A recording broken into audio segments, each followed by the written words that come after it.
Bonsoir à tous, bienvenue dans le Nzimba, votre rendez-vous de l'actualité politique. L'invité de cette semaine va nous apporter des éclaircissements sur une réforme importante. Elle touche plus de 100 000 agents. Il s'agit de la nouvelle gestion des fonctionnaires gabonais. Vous l'avez compris, nous recevons le ministre de la fonction publique, de la réforme administrative et de la modernisation des cadres juridiques et institutionnels. Bonsoir Jean-Marie Ogandaga. Bonsoir, Madame Ontsanga. Merci d'avoir accepté notre invitation. Ensemble, nous allons aborder au cours de ces 52 minutes d'émission le nouveau système de rémunération, la déconcentration de la direction générale de la fonction publique avec les directions centrales et des ressources humaines, entre autres. Mais avant, Monsieur le Ministre, avant donc de rentrer dans le vif du sujet, je vous propose de suivre ce portrait de vous réalisé par l'équipe de tournage du Nzimba.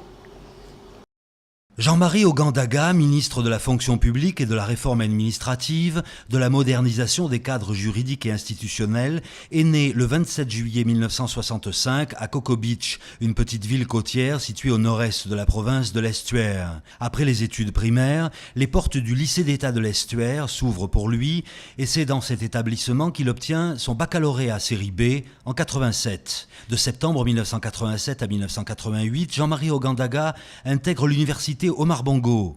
Étudiant à la faculté de droit et de sciences économiques, il y demeure jusqu'en 1992, année d'obtention de la maîtrise en sciences économiques, option économie d'entreprise. 2 ans plus tard, en 1995, il obtient un diplôme post-universitaire à l'Institut d'économie et des finances, option finances publiques. Ainsi, il intègre le prestigieux corps des administrateurs économiques et financiers et c'est le début d'une carrière administrative et professionnelle remarquable. Tour à tour, il sera chargé d'études à la direction de la solde de 95 à 97, directeur de la solde du mois de mars à mai 97, de juin 97 à février 99, il est conseiller économique au comité de privatisation, directeur par intérim de la solde de mai 99 à février 2000, puis reclassé inspecteur général des finances en application du statut de l'Institut d'économie et des finances. Il revient à la solde en qualité de directeur en juillet 2002. De juillet 2002 à octobre 2009, Jean-Marie Ogandaga est conseiller du directeur général du budget, chargé du suivi des rémunérations des agents de l'État et secrétaire permanent du Comité national des rémunérations des agents de l'État. De novembre 2009 à octobre 2013, il est conseiller chargé de la fonction publique et des rémunérations des agents publics du ministère du Budget, des Comptes publics et de la fonction publique. Un dossier qui ne le quittera plus puisqu'il se voit confirmé à ce poste de février à octobre 2014 en qualité de conseiller chargé des rémunérations et de la fonction publique du ministre du Budget et des Comptes publics. Au terme de cette longue et riche carrière, Jean-Marie Ogandaga entre au gouvernement en qualité de ministre de la fonction publique et de la réforme administrative, de la modernisation des cadres juridiques et institutionnels. Son parcours professionnel reste marqué par sa rigueur au travail et par son amour pour la gestion des finances publiques, au cours duquel il a pris part et réalisé plusieurs travaux d'envergure. Hormis sa fonction ministérielle, Jean-Marie Ogandaga est également conseiller municipal de la commune d'Akanda et membre du bureau politique du Parti démocratique gabonais. Amoureux des sports d'équipe, le basket, le football, le reste du temps, il le répartit entre la musique, la pêche, le jardinage et le bricolage. Jean-Marie Ogandaga est marié et père.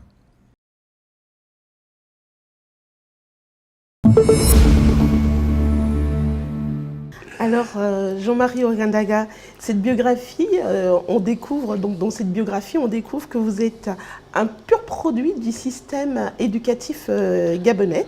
Quelles sont les valeurs que vous avez apprises au cours de votre formation? Je ne suis pas un peu produit, je suis le pur produit. Parce que je suis ce que le Gabon a produit de l'école maternelle en passant par le lycée jusqu'au poste universitaire. Et ce que j'ai retenu de ces parcours, c'est qu'il faut beaucoup de travail, beaucoup de rigueur et beaucoup de privation. Parce qu'on ne peut pas être en train d'étudier et vouloir en même temps se distraire avec les ambiances. Ça, c'est pas possible. Et ce que j'ai en plus retenu, c'est que tout au long de ces longs parcours scolaires, j'ai eu des modèles. J'ai eu des modèles à qui je voulais ressembler. Oui. Et ces modèles étaient très souvent des enseignants. Et ces enseignants m'ont appris l'amour du travail et surtout la rigueur. Et beaucoup sont encore vivants, on ne cite pas des contemporains, mais beaucoup ils se reconnaîtront et qui nous ont toujours dit il vaut mieux un diplômé au chômage et qu'un chômeur sans diplôme. Et quel que soit ce que nous pourrons faire, si nous ne sommes pas rigoureux envers nous-mêmes, et nous ne pouvons pas être rigoureux vis-à-vis des autres, c'est pas possible. Et c'est pour cette raison, pour moi, la valeur travail est cardinale. Est-ce qu'on peut dire alors finalement le parcours à la fois donc en termes de formation mais professionnel que vous avez n'est pas donc dû au fait du hasard, vous êtes un travailleur. Et donc, est-ce que vous êtes satisfait de votre carrière? Est-ce que vous êtes devenu ce que vous avez voulu être? Je peux vous dire que jusqu'à présent, je suis satisfait. Je suis satisfait parce que lorsque l'on va à l'école, c'est pour atteindre un but. Et lorsqu'on a un but dans la vie, on s'efforce de mettre tous les moyens humains pour le réaliser et pour l'atteindre. Parce que lorsqu'un homme n'a pas de but, c'est comme un bateau qui vogue sans cap. Et pour moi, le cap était tracé depuis longtemps. C'est pour cette raison que j'ai choisi de faire des études économiques. Et ces études économiques, en même temps juridiques, m'ont appris quelque chose de fondamental. C'est que sans la rigueur au travail, sans le dépassement de soi, on n'arrive à rien du tout. Donc très tôt, vous saviez ce que vous vouliez faire? Ah oui, je savais ce que je voulais faire. Et c'est pour cette raison que j'ai vu que c'était possible de le faire au Gabon.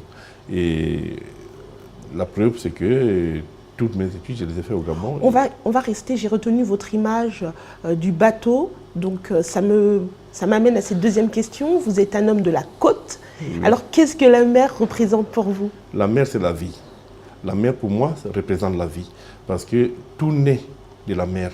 Et déjà, la mère, il y a une ambulance. Le mot mère, c'est la personne qui nous Bien porte sûr. Dans son sein pendant 9 mois et qui nous donne la vie.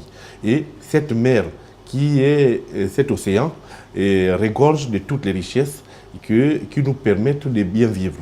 Donc, à partir de ce moment, que ce soit la mer, celle qui nous a porté pendant 9 mois et qui a fait de nous ce que nous sommes, nous lui devons la vie.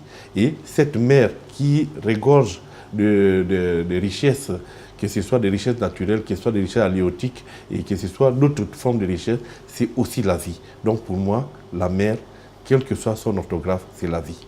D'accord. Donc on va rester dans ce monde, pas d'évasion, mais à la fois de la vie. La pêche.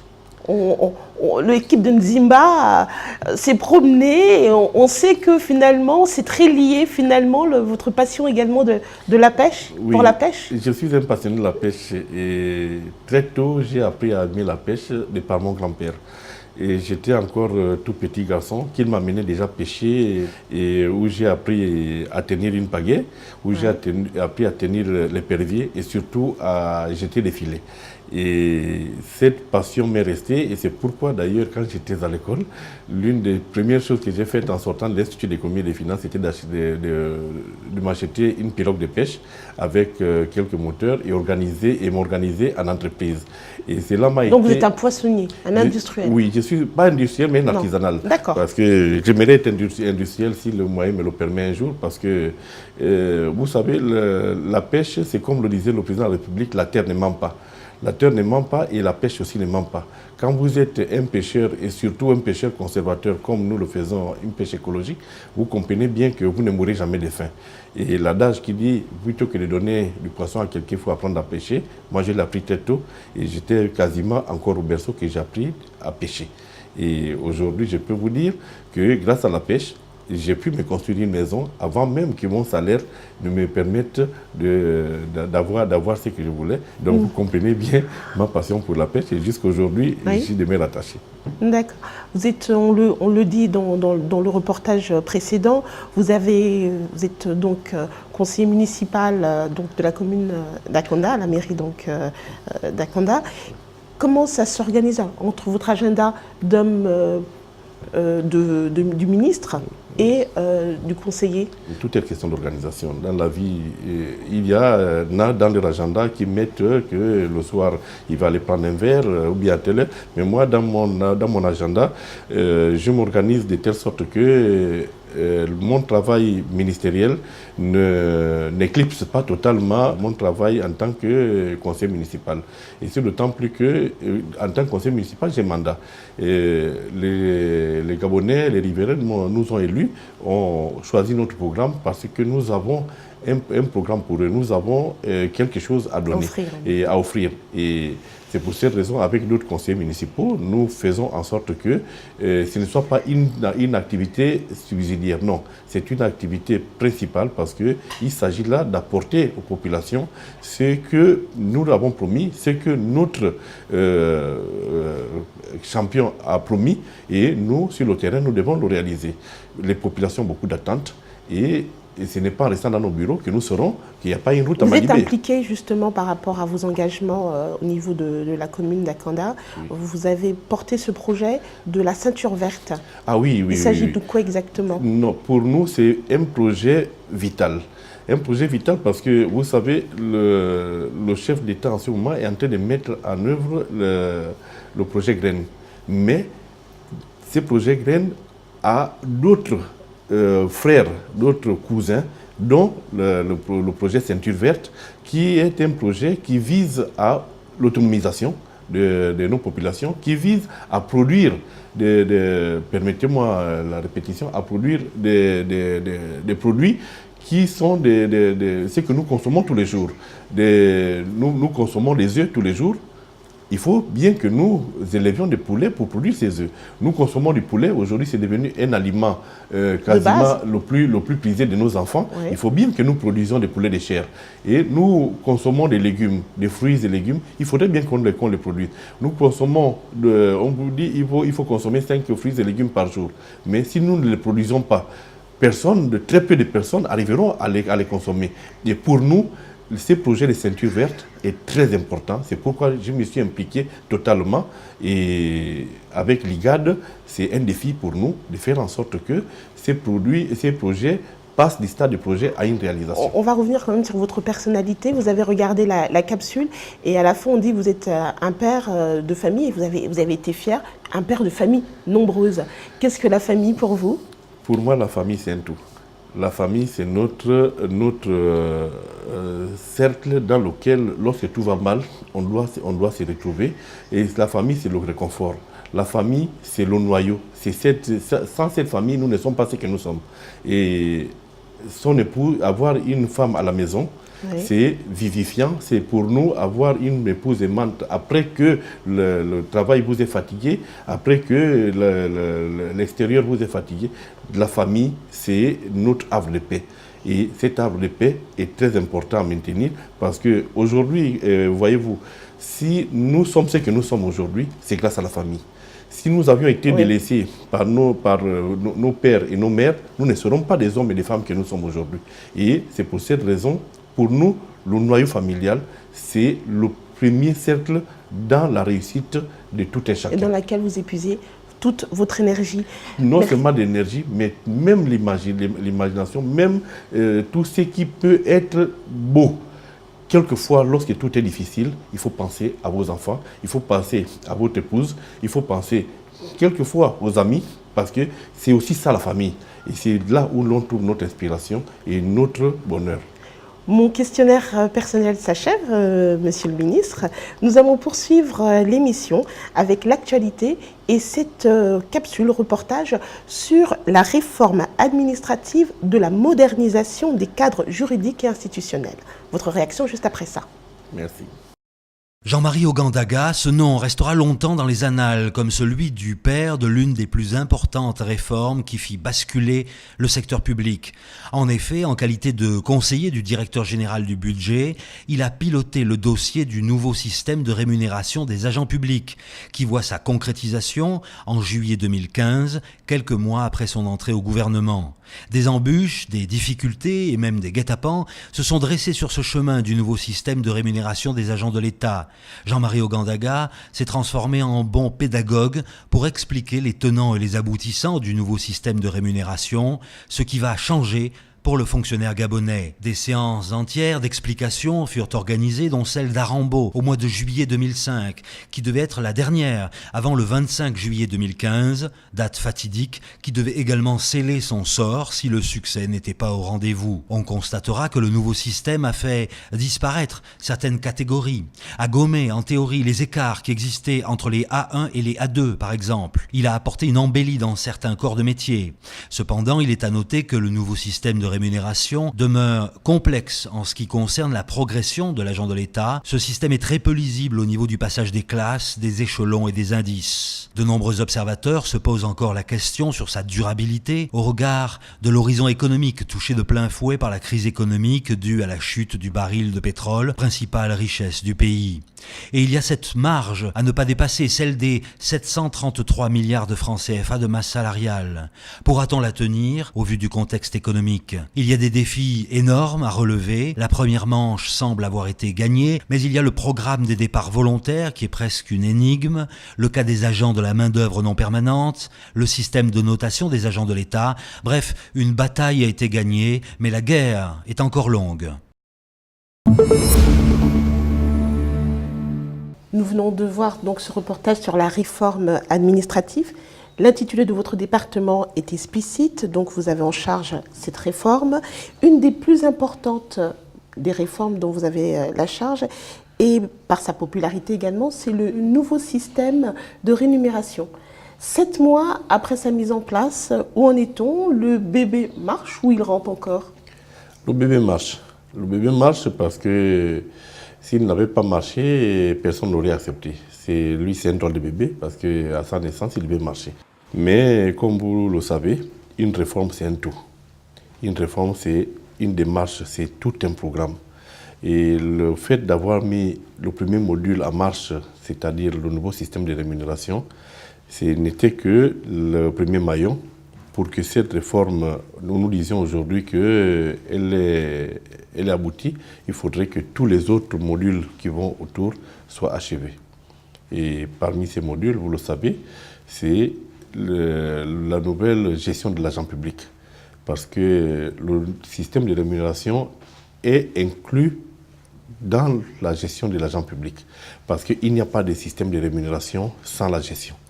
Et c'est une erreur qui a souvent été commise de croire que dès qu'on a mis en place une grille de rémunération, dès qu'on a résolu le problème des indemnités, que tout était arrêté. Et c'est justement l'erreur à ne pas commettre. Pour cette deuxième partie de l'émission, Louis-Philippe Baninga nous a retrouvés. Bonsoir Monsieur le Ministre. Bonsoir Louis-Philippe. Nous allons donc discuter du nouveau système de rémunération.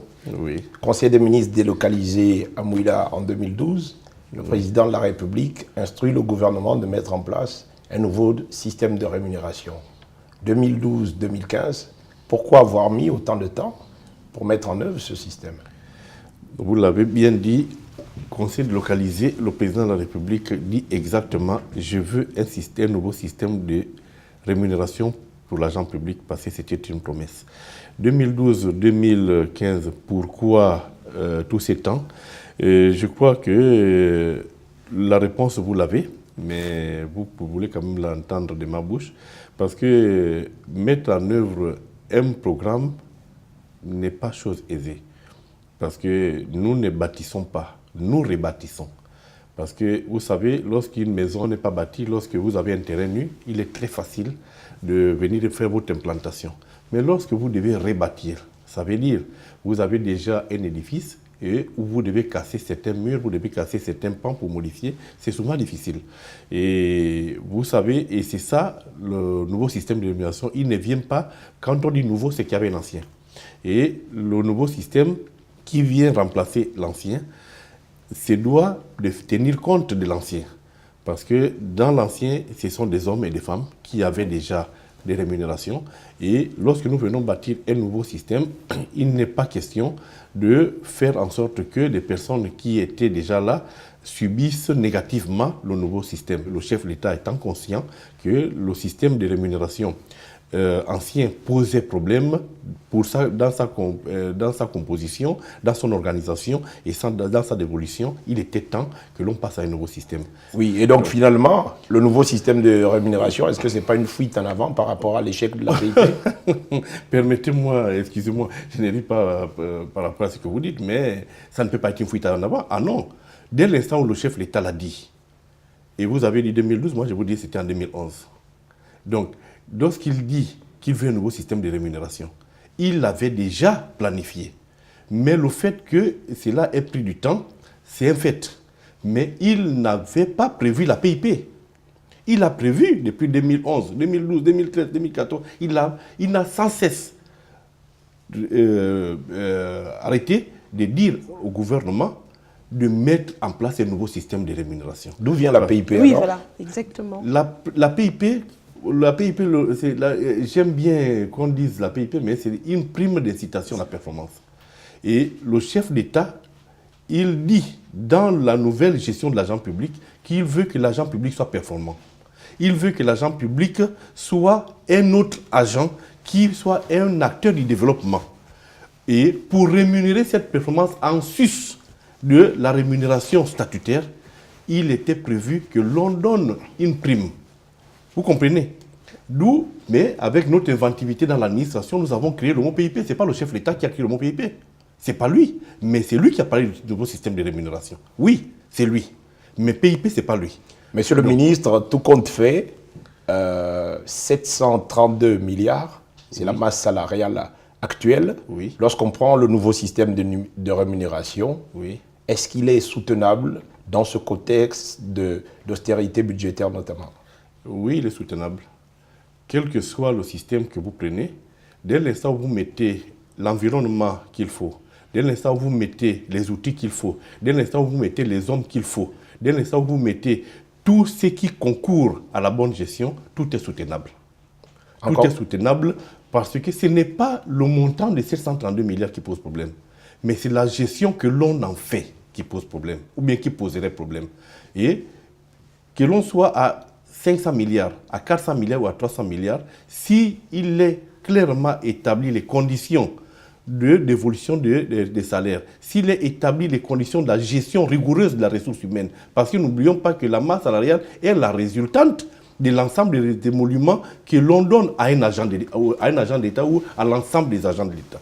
Dès cet instant, vous comprenez, Louis-Philippe, que si vous avez des agents qui méritent d'être payés à 100 francs et que par votre laxisme, cet agent, vous lui donnez ne serait-ce que 125 francs dans votre programmation à la fin de l'année, vous êtes déficitaire. Mais pourtant, si le coût du baril de pétrole continue à baisser, il sera difficile de soutenir ce nouveau système de rémunération quand dans le même temps, on continue à recruter. Est-ce que vous êtes sûr que l'ancien système aurait tenu? Est-ce que vous êtes sûr? C'est vous le spécialiste. Non, mais justement, pourquoi le nouveau système? Pourquoi faire ces procédés au nouveau système? Le nouveau système vient établir un nouveau paradigme qui fait en sorte que la rémunération soit liée à la performance de l'agent, qui fait que la rémunération soit liée au mérite. Or, l'ancien système, c'était quoi? C'était le laisser aller. C'était le nouveau système. Nous disons bien que le nouveau système ne part pas tout seul. Le nouveau système s'accompagne du nouveau système de gestion de l'agent public. Qui dit nouveau système de gestion de l'agent public dit nous devons mettre en place une autre forme de gérer l'agent public pour que les rémunérations qui lui sont données soient conformes à l'activité, soient conformes à son rendement. Or, l'ancien système, parlons-en, qui avait pour fondement l'avancement automatique, est-ce que vous savez combien il coûtait à l'État chaque année sans qu'il n'y ait de recrutement? 25 milliards. Oui, monsieur en plus, oui. Sans recrutement. C'est que automatiquement, nous allons aborder cet aspect avec Jonas Osombe dans la troisième partie de notre émission. Voilà. Effectivement, monsieur le ministre, la question que beaucoup de Gabonais se posent, c'est que deviennent dans ce système les catégories C, les agents de la main-d'œuvre non permanente? Je vais vous surprendre, la main-d'œuvre permanente n'est pas une main-d'œuvre de la fonction publique. C'est pourtant des agents publics. Attention, ils ne sont pas des agents publics. Parce que l'agent public est défini dans l'article 15 de la loi 1 portant statut de la fonction publique. Si vous prenez le statut de la fonction publique, dans l'article 15, vous verrez énuméré clairement qui est agent public. Mais il n'y a point d'agent de la main-d'œuvre. Parlons alors des agents de catégorie C. Les agents de la catégorie C, nous ne les avons pas supprimés. Nous avons tout simplement ramené l'agent de la catégorie C dans ce qui était acceptable. Nous avions catégorie C1 et C2. Est-ce que vous comprenez? Bien sûr. Donc nous avons supprimé le C2 pour en faire que C, tout simplement. Mais ces agents de catégorie C sont des agents publics aujourd'hui. C'est-à-dire acceptables au niveau du SMIC, 150 000 francs. Non, nous ne voyons pas l'agent de l'État par rapport au niveau salarial. Nous voyons par rapport aux emplois, par rapport aux qualifications, par rapport à ce qu'il doit faire pour l'État. Le salaire vient après. Vous savez, nous l'avons acté. Le travail est un devoir, le salaire est un droit. Or, il n'y a pas de droit sans devoir. Bien sûr. Pourquoi nous avons des agents de catégorie C pourquoi faire? Nous avons des agents de main-d'œuvre permanente, pourquoi faire? Les agents de catégorie A, pourquoi faire? Catégorie B, pourquoi faire? Si nous arrivons à répondre à cette question, nous saurons clairement quel est le niveau de rémunération qu'il faut donner à chaque catégorie. Jean-Marie Oganaga, le président de la République, a, lors d'une adresse à la nation, demandé également que disparaissent justement ces agents de catégorie C pour les caser quelque part. Où est-ce que vous allez les mettre? Il ne l'a pas dit. Il ne l'a pas dit. Le chef de l'État ne peut pas le dire, parce que le dire, cela reviendrait à dire qu'au niveau de la fonction publique gabonaise, nous faisons l'exclusion d'une partie des Gabonais. Non, il n'a pas demandé de les exclure, mais il n'a pas dit cela. De faire évoluer leur statut. Non, mais écoutez, ils font déjà partie du statut général de la fonction publique. Ils font partie du statut des fonctionnaires. Ils font partie du statut des magistrats. Ils font partie de tout autre statut, compris le statut des militaires. Ils y sont. Qu'est-ce qui amène ces agents à être classés en catégorie C? C'est leur niveau de formation. C'est leur niveau de formation qui amène ces agents à être classés en catégorie C. C'est comme vous et moi. Moi, ce qui m'amène à être classé en catégorie A, c'est mon niveau de formation et vous également. Donc, vous comprenez bien que quand nous allons à l'école, quand nous sortons, nous n'avons pas le même diplôme, nous n'avons pas le même niveau. Et c'est pour justement ne pas exclure une partie de la population gabonaise que nous avons stratifié la fonction publique. Et justement, parmi ces stades, nous avons la catégorie C. Je voudrais quand même que vous puissiez préciser donc à ceux qui nous regardent, ça veut dire aucun fonctionnaire n'est exclu, mais peut-être une meilleure prise en charge de sa formation. Aucun fonctionnaire n'a été exclu. Voilà. Nous avons fait un reclassement. Si vous prenez bien le décret 404 fixant le nouveau régime de rémunération de l'agent public, vous comprendrez bien que dans son intitulé, il porte l'intitulé portant reclassement. Fixant la rémunération et portant reclassement. Cela veut dire qu'en même temps que nous avons revu les rémunérations, nous avons également revu le classement des agents en fonction de leur qualification et en fonction de leur emploi. Donc, dès cet instant, nous n'avons exclu personne. Oui, Jean-Marie Oganaga, le nouveau système de rémunération est quand même discriminatoire au niveau des... Ah bon? Oui, il est discriminatoire au niveau des retraités. Les retraités de 2015 et les anciens retraités ne sont pas logés à la même enseigne. Ouh là là. Louis-Philippe, parler de discriminatoire, cela veut dire que ces agents qui sont admis à faire valoir les droits à la retraite avant l'entrée en vigueur du nouveau système de rémunération ont cotisé par rapport en relation avec le nouveau système. C'est là où on parlerait de discrimination. Or, ceux qui sont partis avant, ils sont partis avec des cotisations et des conditions qui prévalaient jusqu'à la date d'entrée en vigueur du nouveau système. Et ceux qui partiront après l'entrée en vigueur du nouveau système, eux, ils auront cotisé, ils auront fait plus d'efforts de cotisation que ceux qui sont partis avant. Parce que l'assiette de cotisation n'était pas la même. Les niveaux de cotisation n'étaient pas les mêmes. Donc, il n'y a pas de discrimination. Il y a discrimination lorsque, ayant les mêmes contraintes, vous n'avez pas les mêmes droits. Or, ce n'est pas le cas. Est-ce que vous comprenez? Bien sûr. Un autre programme intéressant des réformes, c'est celui des retraites anticipées et des départs volontaires. On a l'impression que les gens ne se bousculent pas. Non. Que les gens, vous savez, c'est un programme. Il faut faire très attention parce que, je vous assure, la fonction publique est un tout cohérent.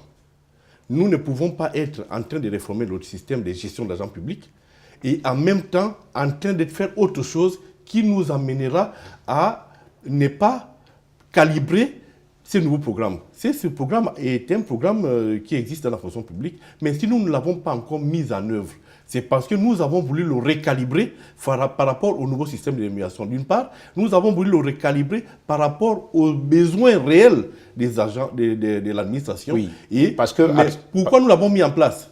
Il faudrait savoir qu'avant la mise en œuvre de la création de ces systèmes, l'agent de l'État n'avait qu'une porte d'entrée, c'est-à-dire le recrutement, et une porte de sortie. Et cette porte de sortie s'appelait le décès ou la retraite. Mais est-ce que vous ne les incitez pas à aller au chômage dans les conditions actuelles? Non, monsieur Louis Philippe, est-ce qu'il y avait vraiment des mesures d'accompagnement à ce moment-là? Est-ce qu'il y a des mesures d'accompagnement à ce programme? Qu'est-ce qu'on appelle programme? Nous parlons de programme de quoi? Le programme de départ volontaire, vous dites de retraite anticipée. Vous dites bien départ volontaire. Oui. Ce qui veut dire que c'est lui qui part, il veut partir. Nous ne le chassons pas. Et retraite anticipée, c'est lui qui anticipe sa retraite. Ce n'est pas l'État qui anticipe, c'est lui-même qui veut partir par anticipation. Parce que la retraite, la retraite est fonction de l'âge. La retraite, vous allez à la retraite à 60 ans. Mais avant 60 ans, vous ne pouviez pas partir, avant même si vous étiez fatigué, si vous étiez malade. Mais vous les incitez quand même à aller à la retraite. Mais on peut inciter. Il faut des mesures d'accompagnement. Nous parlons je parle bien de on peut inciter. Mais nous ne poussons personne à la porte. Nous disons, voilà la possibilité. C'est une possibilité qui est laissée à l'agent de l'État. Écoutez, moi vous êtes aujourd'hui journaliste. Demain, vous ne voulez plus faire du journalisme, vous voulez faire autre chose. Et si votre contrat vous dit, vous ne pouvez pas sortir, vous resterez journaliste, mais vous deviendrez un piètre journaliste. Parce que vous n'aurez plus la motivation, vous n'aurez plus la flamme, vous n'aurez plus ces feux qui vous animent pour bien faire votre travail. Parce que votre feu est allumé ailleurs. Or, l'agent de l'État, dans l'ancien statut, il ne pouvait pas sortir que par la retraite ou bien par le décès. Ou accessoirement, lorsqu'il était sanctionné et il était radié pour une autre cause. Mais maintenant, nous avons revu la loi, nous avons assoupli la loi, de telle sorte que l'agent de l'État qui le veut, s'il ne trouve plus son épanouissement dans la fonction publique, qu'il puisse demander à partir sans que sa situation ne soit remise en cause. C'est ça le départ volontaire. Et quand quelqu'un dit, moi j'ai déjà cotisé pendant 15 ans, parce que c'est le minimum pour avoir la pension, mais il me reste encore 5 ou 10 ans à tirer l'administration, je vais aller faire la pêche, je vais lancer le programme Graines, je vais aller faire la ceinture verte comme activité principale, je ne veux plus être fonctionnaire, on lui dit, il n'y a pas de souci, vous pouvez partir. Et c'est ça, la retraite anticipée. Nous allons aborder également toutes ces thématiques avec la partie qui va suivre, puisqu'il s'agit justement d'une meilleure gestion de l'agent public à travers la déconcentration de la Direction générale de la fonction publique. C'est après ce reportage de l'équipe du Nzimba.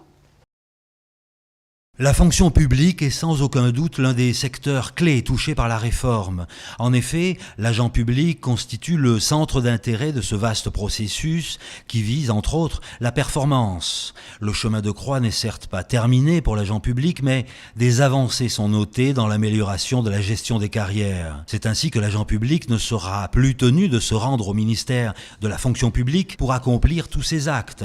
Désormais, la fonction publique apporte le service là où se trouve l'agent public. On note depuis le premier semestre de l'année 2015 l'avènement des directeurs centraux des ressources humaines au sein des ministères.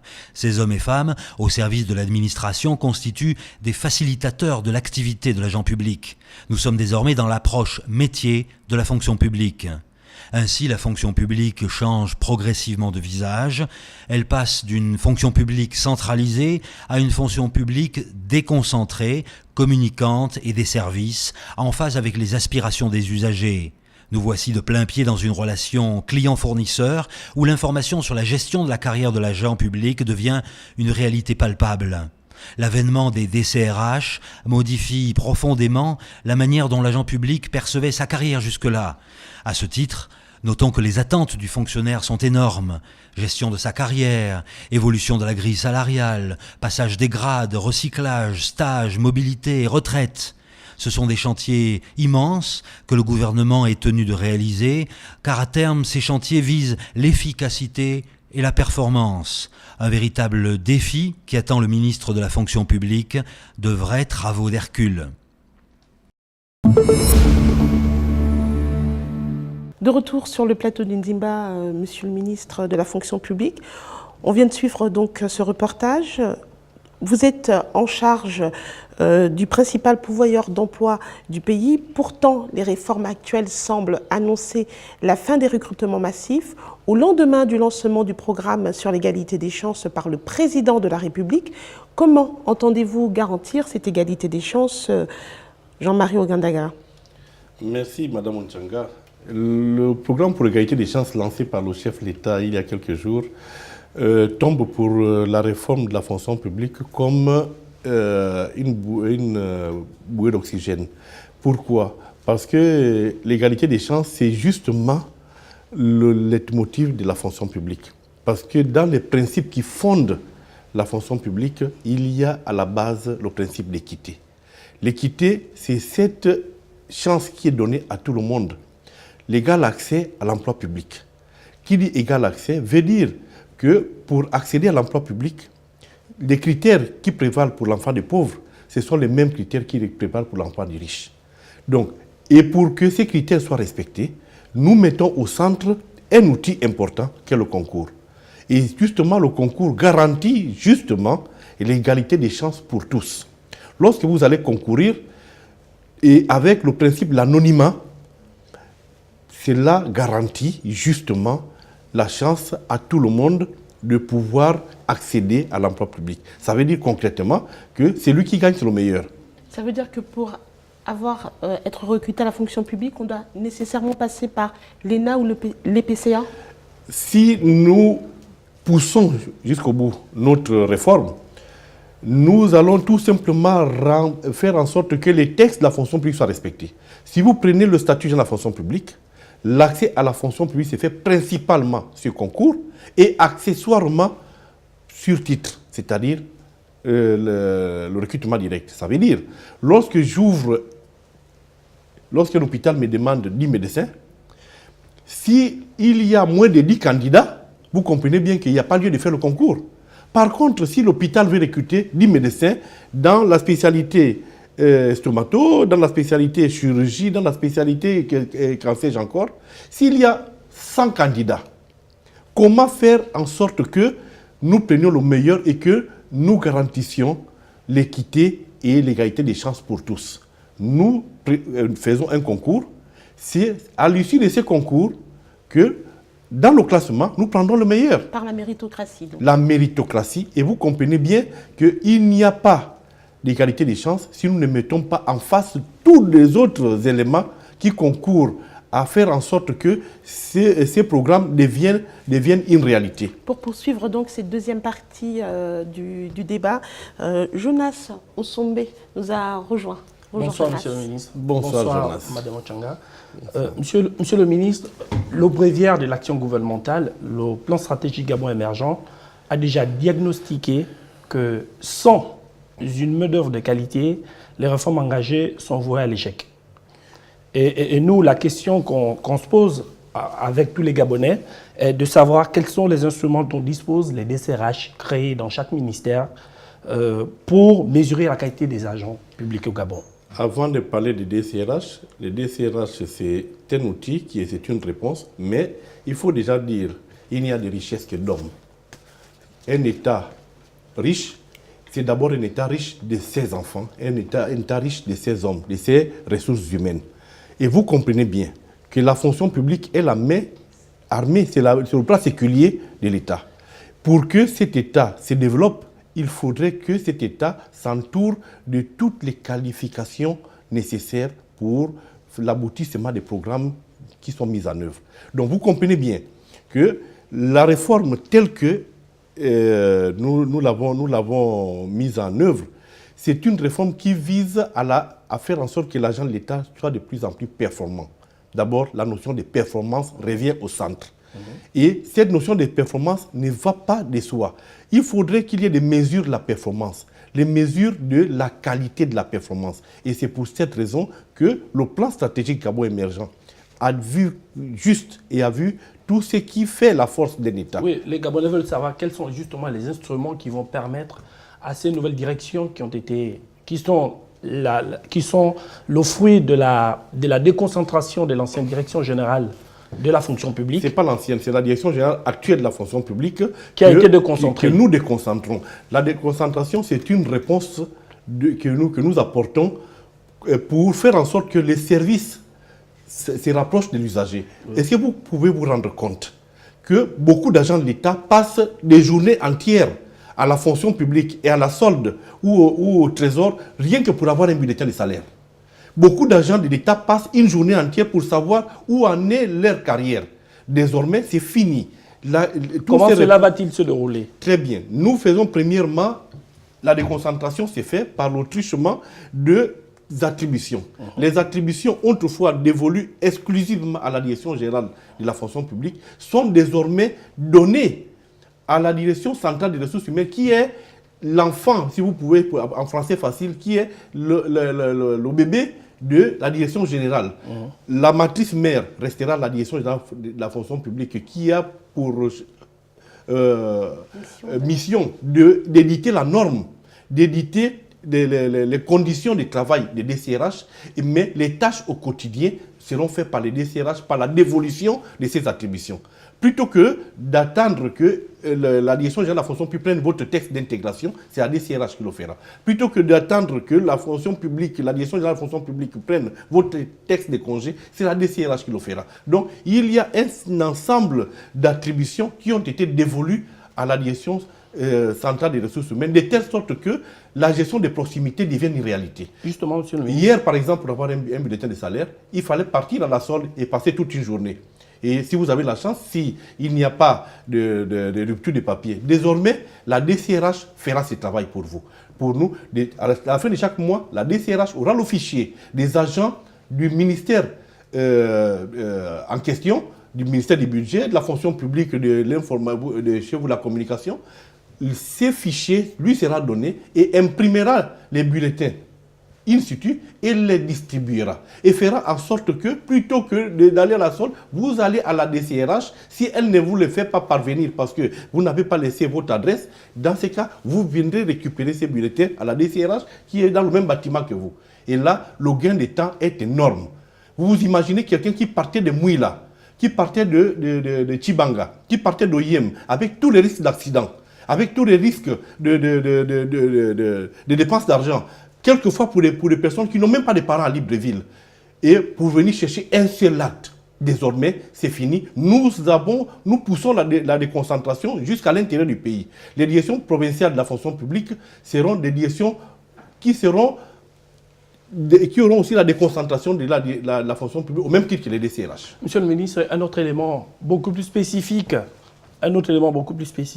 dans l'amélioration justement du comportement et de la performance de l'agent, l'ancien système d'évolution des agents qui était automatique, c'est-à-dire sur 2 ans, a été modifié l'année dernière.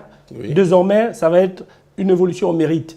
Est-ce qu'on ne va pas retomber dans les mêmes travers du paiement de la pipe qui a vu par exemple en Cher ami, oui, je vais vous poser une question. Oui.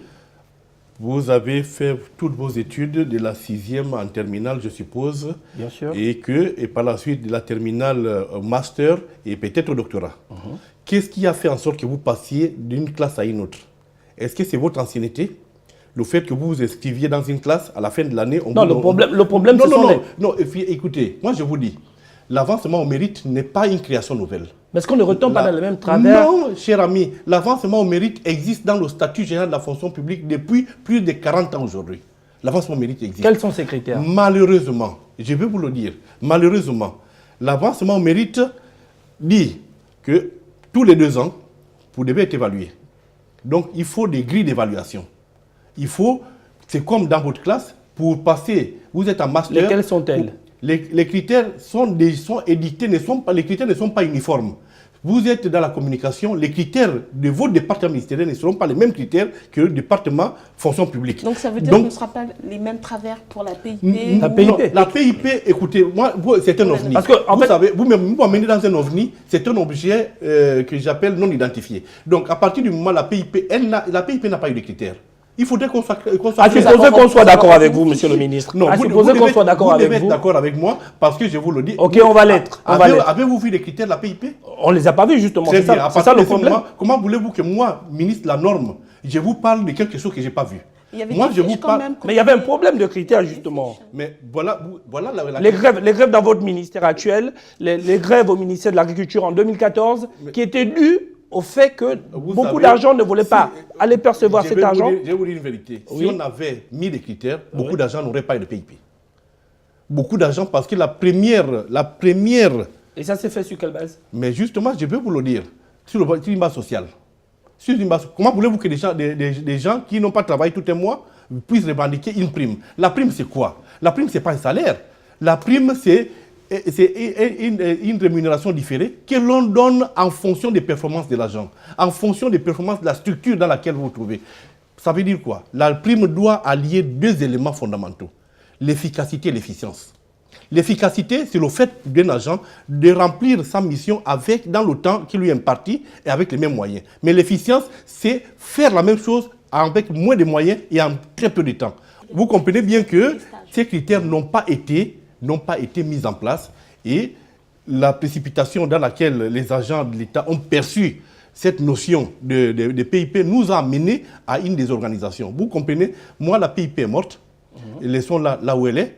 Moi, je me suis déjà tourné vers l'avenir. Je vois déjà le nouveau système de rémunération en rémunération permanente et en rémunération variable. Il faudrait maintenant que nous regardions comment créer des primes qui fassent en sorte que, en plus du salaire, que l'agent le plus performant puisse être mieux rémunéré que le moins performant.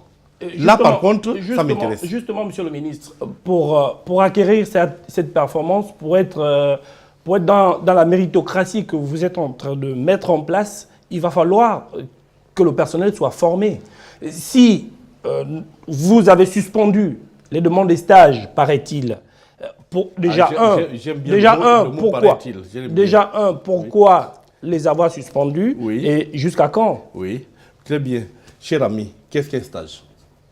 Il faut toujours commencer par la définition du principe. C'est quoi un stage? Pour un agent, c'est un droit, oui. Mais un droit à quoi? Un droit à la formation. Mais ce droit à la formation doit rencontrer l'assentiment de l'administration.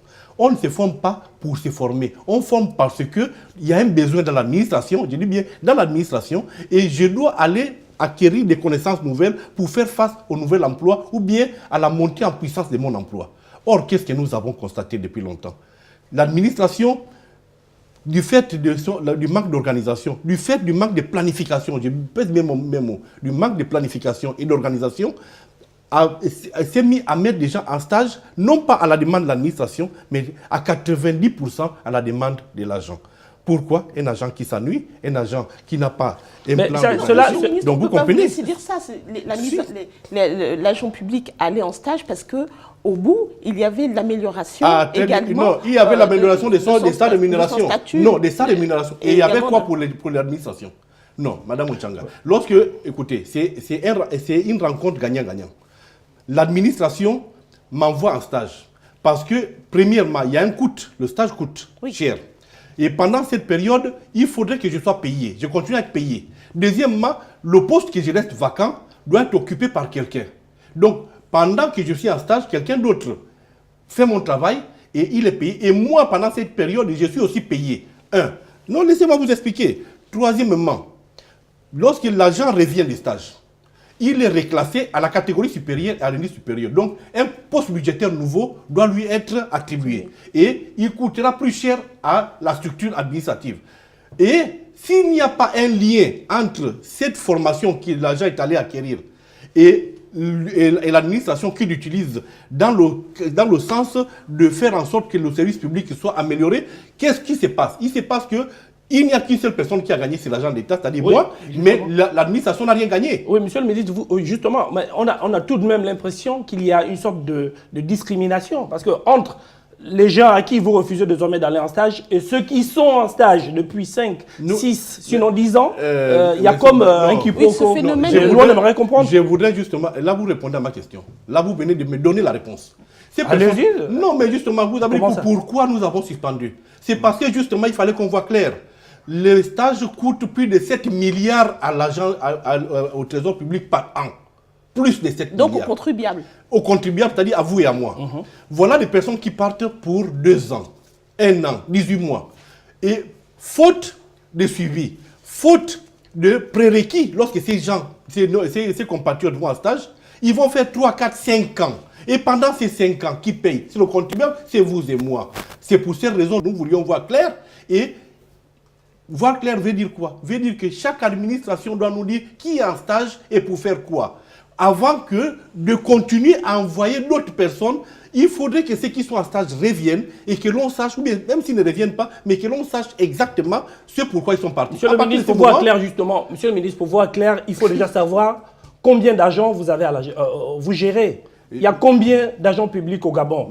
Il a fallu, par exemple... Attention, il a fallu... Vous allez me parler de la Banque mondiale, je ne suis pas d'accord avec vous. Bien sûr. Je ne suis pas d'accord avec vous. Bien sûr. Non. Il a fallu un rapport 2013 de la Banque mondiale sur l'emploi pour savoir qu'au Gabon, il y avait plus de 100 000 agents publics. Cher ami, et finalement, on se demande à quoi servent... La Banque mondiale trouve ces informations où? C'est dans nos fichiers.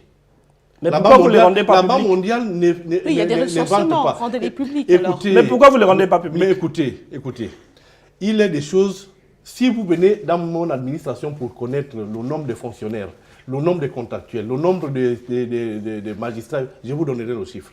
Mais il faudrait qu'il encore qu'ils sachent pour faire quoi? Parce que ces chiffres, nous les avons, on n'a pas attendu la Banque mondiale pour connaître le nombre d'agents publics. Mais finalement, les audits et autres recensements des agents publics servent à quoi? Les audits servent à connaître les informations qui vont servir à l'administration de s'améliorer et de changer sa façon d'être. Le nouveau système de rémunération... Sans que lui-même le concerné ne sache. S'il vous plaît, parlons-en, le nouveau système de rémunération. Vous croyez qu'il est tombé comme ça? Le chef de l'État, qui est quelqu'un qui est très bien informé, savait là où il fallait toucher pour que la gestion de l'argent d'État change. Mais cela ne se fait pas ex nihilo. Cela s'est fait sur la base des études préalables. Donc vous comprenez bien qu'on n'attend pas la Banque mondiale, on n'attend pas le FMI, on n'attend personne pour connaître le nombre d'agents que nous avons. Nous le savons. Nous avons des bases de données et nous avons des agents bien qualifiés. Rendez-les publics. Le Zimba, c'est 52 minutes. Mais maintenant, si vous me demandez que cela devienne public tout le temps, écoutez, il y a un numéro qui va sortir bientôt, le fonctionnaire. Je suis en train de faire sortir un document qui sortira de façon D'autres questions tous les 2 mois. Non, je vous le dis, je vous informe. Nous aurons un numéro qui sortira et qui donnera toutes les informations dont vous avez besoin, mais en condition que ces informations soient pertinentes pour vous. On ne va pas dire des choses tout simplement pour faire du sensationnel. Il y a encore d'autres questions au niveau de Nzimba. Nous allons aborder la 4e et dernière partie de notre émission concernant toujours un petit peu la gestion de l'agent public à travers tout ce qui est social et grève particulièrement. Merci. C'est après ce reportage. Secteur en pleine réforme, la fonction publique connaît également des soubresauts avec les grèves à répétition des agents publics. Le constat est on ne peut plus clair aujourd'hui. Autant de nombreux analystes relèvent pour la plupart que les réformes avancent. Nomination des DC RH dans chaque département ministériel, nouvelle politique de recrutement, toilettage du fichier pour démasquer les fonctionnaires fantômes, rationalisation de la grille salariale et de l'évolution de la carrière du fonctionnaire. Autant on remarquera que de nombreuses administrations se sentent moins prises en compte, d'où la colère des syndicats des administrations réclamant des augmentations de salaire ici, des primes par là, au point où l'on est amené à remettre en cause le nouveau système de rémunération. Comment harmoniser réformes et grèves? Quelles passerelles peut-on mettre en place? Alors que l'on attend encore les résultats objectifs des premières mesures. Faire marche arrière n'est plus possible et ne constitue pas une solution. La réforme est engagée, elle devrait aller jusqu'au bout, afin d'apporter un mieux-être à l'agent public. Cette nouvelle culture impose une pédagogie adaptée à chaque cas, sortir des solutions globalisantes, car s'il est admis que dans l'ensemble, les revendications sont les mêmes, il ressort tout de même que les solutions à apporter ne sont pas de la même nature. Il faut poursuivre l'amélioration du traitement des agents. Cette réforme va de pair avec la modernisation de notre administration qui doit être désormais une administration de métier au service du citoyen. Elle doit également participer à moderniser l'État. Une meilleure gestion de l'agent public. Jean-Marie Oganaga, il y a encore quelques semaines, votre département, celui donc de la fonction publique, connaissait des soubresauts, des grèves sur plusieurs périodes. Est-ce que finalement, vous avez trouvé des solutions à long terme? Vous savez, quand nous gérons l'être humain, rien n'est définitivement acquis. Rien n'est définitivement acquis parce que chaque jour, avec les évolutions, chaque jour, avec les besoins nouveaux qui naissent, il y a des prétentions, il y a des aspirations qui sont toujours là. Et s'il y a des grèves, c'est qu'il y a un problème. Et il ne faut pas se cacher derrière son petit doigt. S'il y a des grèves, c'est que c'est l'expression d'un mécontentement ou peut-être d'une incompréhension. Mais c'est pour cette raison, la communication, le dialogue social doit être une valeur cardinale de notre administration et de notre pays. D'ailleurs, quand vous constatez la plupart des grèves, ces grèves naissent des incompréhensions, ces grèves naissent des problèmes d'hommes, ces grèves naissent de nos égos, ces grèves naissent de nos paresses. Et donc, nous croyons, et ça, c'est entre autres l'une des instructions du chef de l'État qui voudrait que nous communiquions, qui voudrait que nous parlions, qui voudrait que nous nous enfermions puis dans nos bureaux et que nous allions vers l'agent de l'État. Parce que les agents nous perçoivent comme des personnes arrogantes, comme des personnes qui se suffisent à elles seules. Des personnes qui sanctionnent. Qui fonctionnent de façon fermée. Non, donc, vous sanctionnez, Jean-Marie Oganaga. Vous n'avez pas hésité justement à mettre sur bon de caisse. Non, justement, qui sanctionne, non. Vous savez, la sanction vient en dernier ressort, lorsque vous avez épuisé toutes les autres voies. Donc, lorsque vous n'avez plus d'autres recours, vous devez utiliser la chicotte. À la maison, chez vous, madame, lorsque vous dites à votre enfant, ne faites pas ça, et à un moment donné, vous touchez là où ça fait mal. Vous n'êtes pas obligé de gifler votre enfant, mais vous savez qu'aujourd'hui, les enfants, priver un enfant d'Internet, c'est à la limite de le tuer. Donc, vous comprenez que vous coupez. Donc, nous n'avions pas, la mise en bon de caisse n'est pas une privation du salaire. La mise en bon de caisse, c'est une mesure qui amène l'administration à poser la question à l'administré, veux-tu continuer à travailler? Voilà. Et tout en sachant, l'objectif de vous savez, bon de caisse. Mais justement la mise en bon de caisse, c'est le changement de mode de règlement. Par définition, lorsque nos salaires sont calculés, nous les virons dans nos comptes. Ou bien nous avons des bons de caisse, mais des bons de caisse que nous touchons à la fin du mois. Mais pourquoi cela est-il pris pour une sanction? Non, ce n'est pas une sanction, c'est la mauvaise explication justement. C'est la mauvaise incompréhension. Vous savez, vous êtes chef d'entreprise, vous voulez que votre entreprise marche.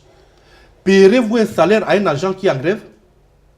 Payerez-vous un salaire, quand c'est une semaine, ça passe, mais quand ça fait 1 mois, 2 mois, 3 mois, comment voulez-vous continuer à payer si vous ne produisez plus? Si vous êtes en arrêt, vous payez avec quoi? Donc, la mise en bon de caisse, c'est un moyen qui amène le manager à dire à l'agent, si vous êtes payé, c'est parce que vous travaillez. Oui. C'est pourquoi, dans le nouveau système de rémunération, le slogan, c'est le travail est un devoir, mais la rémunération, le salaire est un droit. Et il n'y a pas de droit sans devoir. Donc, si j'ai droit à une rémunération juste, c'est que j'ai travaillé pendant 30 jours et au bout du 30e jour, j'étends la main et je dis donnez-moi mon salaire. Mais si je ne travaille pas pendant 30 jours, mais bien sûr, ça ne peut que marcher. Parce que moi, si je n'ai pas de salaire, comment voulez-vous que je paye ma maison? Comment voulez-vous que je paye mon électricité et que j'envoie mon enfant à l'école? C'est pour cette raison, cette arme, c'est l'arme ultime. C'est comme la grève doit être l'arme ultime, lorsqu'on a épuisé toutes les voies de recours. Donc maintenant, il faudrait qu'on apprenne, avant d'entrer dans les extrêmes, que l'on s'asseye et que l'on règle nos différends sur la table. D'où les vertus du dialogue social. Jean-Marie Oganaga, nous sommes arrivés donc au terme de ces 52 minutes d'émission. Votre conclusion? Merci Madame Ochanga. Ma conclusion, c'est à l'endroit de mes compatriotes. C'est pour faire comprendre à chacun que la réforme administrative est une nécessité. La réforme administrative tel que voulu par le chef de l'État, doit prendre en compte l'ensemble du dispositif de l'administration. Ces dispositifs commencent par le recrutement de l'agent de l'État. Il se poursuit tout au long de la vie de l'agent par la gestion de cet agent et par la rémunération. Et ce processus finit par l'admission à la retraite de l'agent public qui a pour conséquence le paiement d'une pension. Et comme vous pouvez le constater, tout au long de ces processus, il y a des livrables et il y a des choses à faire. Et ne pas le faire, s'arrêter tout simplement au fait qu'on a réussi à mettre à la disposition de l'administration des grilles de rémunération, ce serait faire une grossière erreur. Et nous aurons là l'exemple typique du verre à moitié vide, le verre à moitié plein. Lorsqu'il est à moitié vide, cela revient à dire que nous n'avons pas atteint notre objectif. Or, l'objectif des chefs de l'État, c'est d'avoir une administration performante. Et cette administration performante, c'est elle qui doit soutenir le programme d'émergence. Et comme vous pouvez le constater, il n'y a de richesses que d'hommes. Et ici, la réforme, c'est le carburant de l'émergence. Si nous ne réformons pas la ressource humaine, nous n'aurons pas de ressources humaines de qualité, nous n'aurons pas de ressources humaines capables de soutenir à court, moyen et long terme cette émergence que nous appelons de tous nos voeux. C'est pour cette raison, ces carburants d'émergence qu'est la ressource humaine, qu'est l'administration, doit être réformée en profondeur de telle sorte que les erreurs d'hier ne continuent pas à paralyser notre administration. Aujourd'hui, nous avons une administration qui commence à marcher. Faisons en sorte que cette administration court et qu'elle soit comparable à l'administration d'autres pays que nous envions tant. Et nous savons qu'au Gabon, il y a des ressources humaines capables, il y a des bons universitaires, il y a des bons médecins, il y a des personnes. Il suffit de mettre chacun à sa place, il suffit de mettre la rigueur dans la gestion pour que nous ayons cette administration émergente que nous rêvons tous. Je vous le dis, administration gabonaise performante, carburant de l'émergence, et c'est ça mon mot de fin. Merci, Monsieur le Ministre, d'avoir accepté notre invitation. Aux téléspectateurs d'avoir suivi ce numéro du Nzimba. Pour animer les débats, j'étais accompagnée de Louis-Philippe Badinga et de Jonas Osombe. Merci à l'équipe technique et à très bientôt.